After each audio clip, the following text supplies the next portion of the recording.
Добро пожаловать в мой канал. Ce qu'il faut savoir, l'enquête se poursuit, samedi 16 décembre, après la collision survenue jeudi après-midi entre un train et un autocar scolaire à Mias-Pyrénées-Orientales. Alors que le bilan de 5 enfants morts pourrait s'alourdir, les témoignages divergent sur la question de savoir si les barrières du passage à niveau étaient baissées ou levées au moment où l'autocar s'est engagé. 5 enfants morts, 18 blessés. Le bilan, toujours provisoire de l'accident, est de 5 enfants morts, et de 18 blessés. Mais le bilan pourrait s'alourdir, car le pronostic vital de 6 enfants est toujours engagé. Tous les enfants vivaient dans le petit village de Saint-Féliu-d'Aval, commune d'un peu plus de 2000 habitants située à quelques kilomètres de Mias.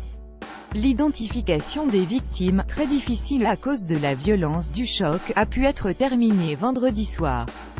Une majorité de témoignages évoquent des barrières fermées, selon le procureur de la République de Marseille, dont le pôle accident collectif est saisi. Les 14 témoignages recueillis vendredi évoquent très majoritairement des barrières du passage à niveau fermé, suggérant que l'autocar aurait forcé le passage. La SNCF a indiqué que selon des témoins, le passage à niveau a fonctionné normalement.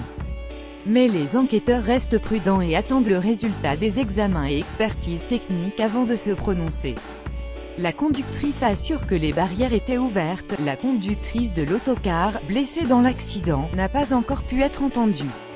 Mais selon son employeur Christian Faure, qui l'a rencontrée sur son lit d'hôpital le soir du drame, elle a indiqué avoir traversé en toute confiance et en toute sérénité le passage à niveau, barrières ouvertes et feux clignotants éteints.